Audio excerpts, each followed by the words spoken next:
All right, guys, welcome back to the show. We are going to learn what the Democrats' new plan is to win in November, and it's actually kind of comical. So anyways, let's get started, guys, with Scott Jennings revealing what their new plan is.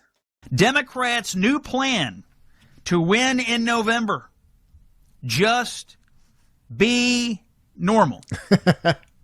Here's the problem with this plan. Oh, let us know, Scott. They've not nominated anybody that's normal. Their party is anything but normal. Their leaders are not normal. Have you seen Chuck Schumer try to grill a cheeseburger? Even he's not normal. Hakeem Jeffries, a weirdo of the highest order. He's not normal. I'm sorry, man, but I'm gonna have I'm gonna have to agree with Scott, man. Both of those guys are weird. I'm not sure what's up with Hakeem. He comes off. He really does come off as a Walmart Obama. Like, he really does. And Schumer, I don't know. I think one of the things that's also going on is the DSA is taking over the party, and some of these guys that we're talking about, they want them out, and they want this new era of Democrats to take power. And here we go. Scott's going to talk about some of the things that they believe in. And all these candidates around the country, weirdo after weirdo after weirdo.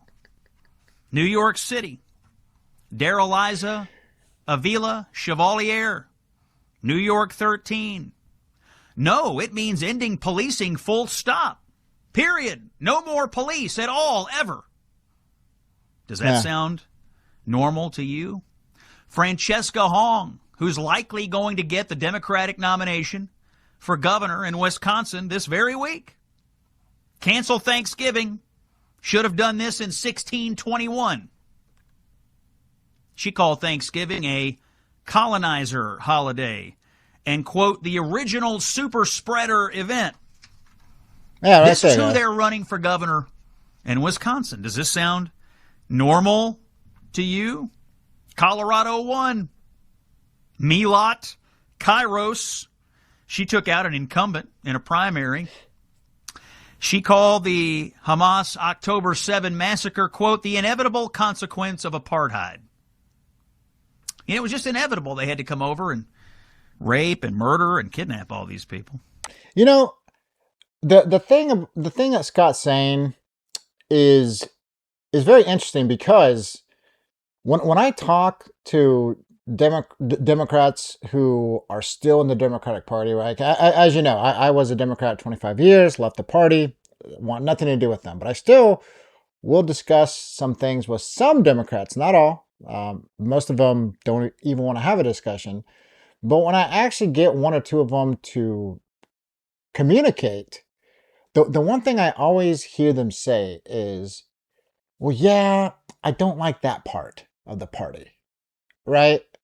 It's like they got themselves on this high horse, right? This high horse of morality, just how amazing they are, and how they stand up for the injustice, and they protect the poor and the weak. But at the same time, these things that are happening, they just pretend like it's not happening. I don't really like that part of the party. So I don't know, man. I don't know. She has suggested that America is to blame for September the 11th. Right. Claire Valdez, another nominee, accusing ICE agents of kidnapping immigrants. Well, they're illegal immigrants. They're in our country illegally. They're enforcing the law, but if you want to call that kidnapping, it makes me wonder what she thinks about other laws. Yeah, let me pause that real quick. You know, this whole kidnapping illegal aliens is so interesting to me, because Democrats, they don't acknowledge the difference between a illegal alien criminal and an illegal alien who just happened to cross the border, right? We can debate whether that's a crime. That's for a whole different video. But I'm talking about it doesn't matter whether this is an illegal who crossed, never committed a crime, is just here illegally, right? Compared to the criminal who came here illegally, committed these horrific crimes, and are still being kidnapped into the back of vans. They don't have a difference between these people and the people who follow them, the Democrats. They don't acknowledge that there's a difference. They put them all into the same basket. And to me, it's really interesting because it's like they've lost their ability to think for themselves. You know what I'm saying? If we want to have a discussion about the border and the ones that come across illegally who don't commit a crime, what do we call that, right? We know it's a crime, but what can we do with that? Sure, I'll have that discussion. But to just put them all into the same basket and say that they're all being treated horribly, I don't know. If you are a Democrat and you're watching this video, let me know. Let me know if you think that there's a difference between the ones who commit horrific crimes and the ones who just come here illegally. What if you, I don't know, robbed a bank and the police arrested you? Have they kidnapped you? Yeah, it's true. You'd be left to believe that perhaps that's what they think. You should read this article. Democrats' new plan to win in November. Just be normal. The problem is that they aren't normal. And so what you're going to have are a bunch of people trying to act normal, because that's what they are, theater kids who act like things. I have a feeling the American people are going to be able to smell this garbage from a mile away. Yeah, I think Scott, I'm actually going to put that article down in the description. So if you want to read that article, guys, feel free. I know I'm going to read it. But the thing is these Democrats, right? Like AOC, they have come out and they have said some crazy, crazy things. And now they want to pretend like, oh, I didn't mean that. I didn't say that. You misunderstood what I said. No, nobody misunderstood what you said. You are who you are. And now the primaries is less than 90 days away. And guess what? You want to act like you're normal, right? Here she is, goes on TV and actually talks about how the woke 1.0 was kind of crazy.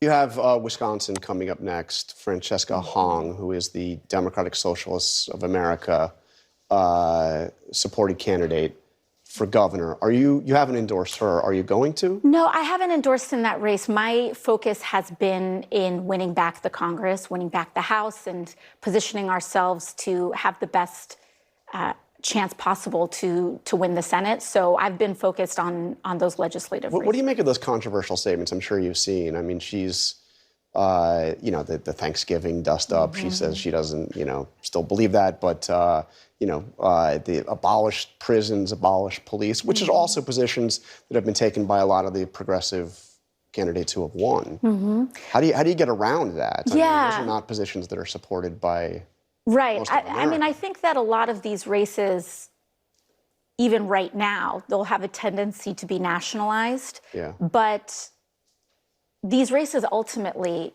are local, and all politics are local. My understanding is that that Francesca Hong has made clear her present stances to her electorate. Yeah, she's moved away from a lot of that. Right, she's moved away from it. Oh, and yeah. I have a local city councilman that has this saying, woke one was crazy. Woke one was crazy. Okay, that's and I think that what's important is that we have to assess what was it. I mean, did the movement go too far with some of those positions? Goodness. I mean, you briefly supported the idea of defunding the police. Well, first of all, before she answers that question, hey, guy, that was a great softball question. Just, we got a little laugh out of it.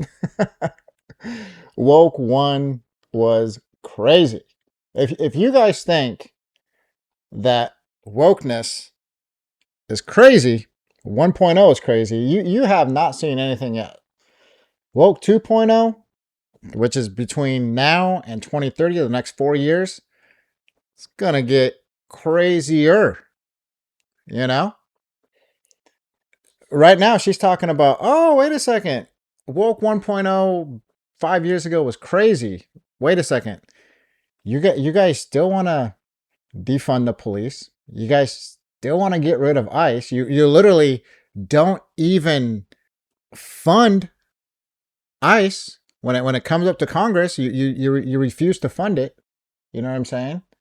You want to allow children to go by whatever names that they want in school without any parental rights. Like, no parent can go and tell, on the West Coast here, guys, no parent can go and tell their kid what they can and can't be called in school.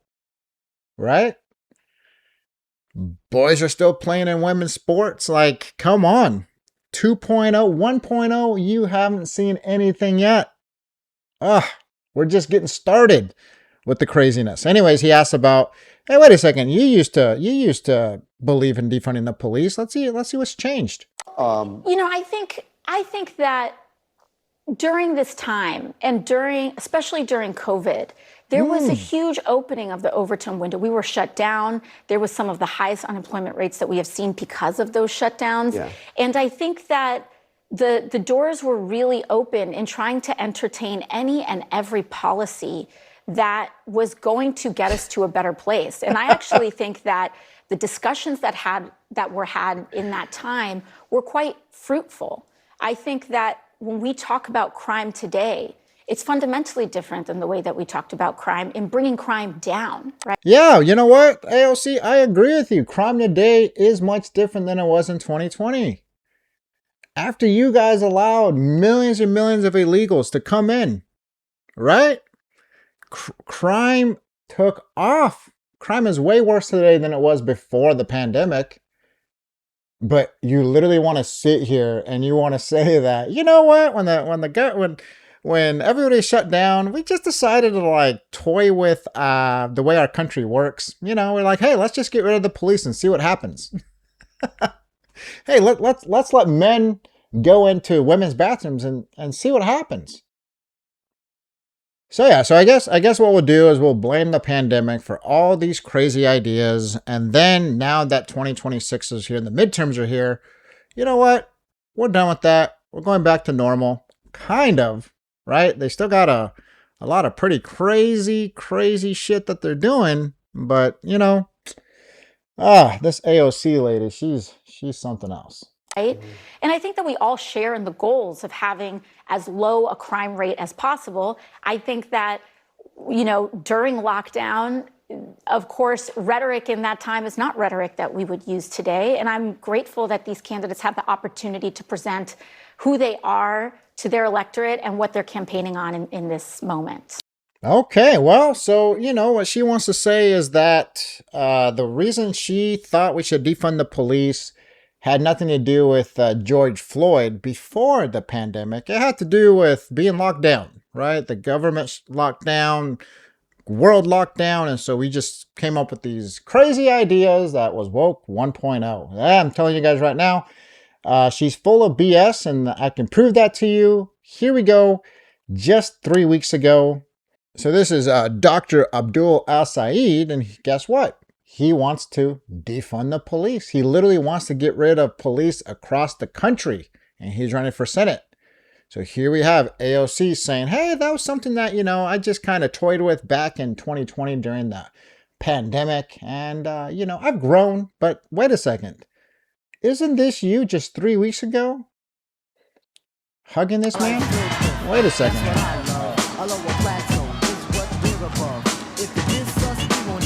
Oh, Bernie Sanders, AOC. Oh, look at that. Look at that, guys. Oh, that's right. That's right. So you know what? I have a feeling, guys, we've seen enough of that. I have a feeling that Scott Jennings is right when it comes to the reporting. The Democrats are now going to act normal because what they're doing right now is absolutely batshit crazy. Nobody wants falling for it. And so now they're going to backtrack and pretend like, you know what? That was just us from a month ago, 2 months ago. We've changed now. right?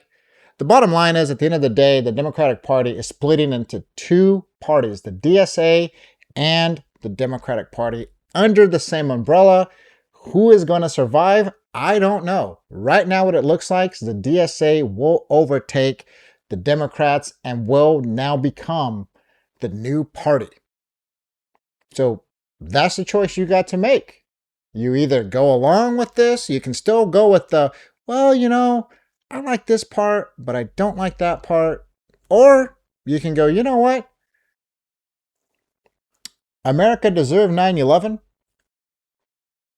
No policing, no Congress, no Senate, no presidency. Those are some of the things, guys, you can no longer just say, ah, you know what? I can ignore those things. It's just, you just can't.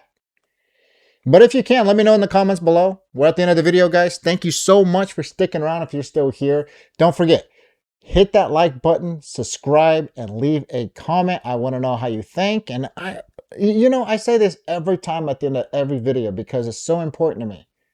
America is the greatest country on earth to ever exist. No country has done what we've done in 250 years. Just look at it. Just think about the things that we have accomplished, the things that we have created. No other society has ever come close to what we've done.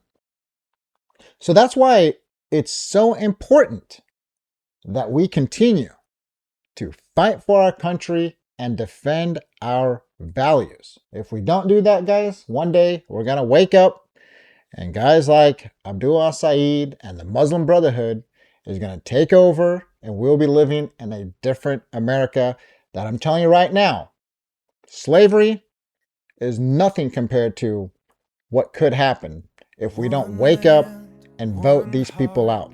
All right, guys, thank you so much. You take care. You have a great day. I'll see you on the next video.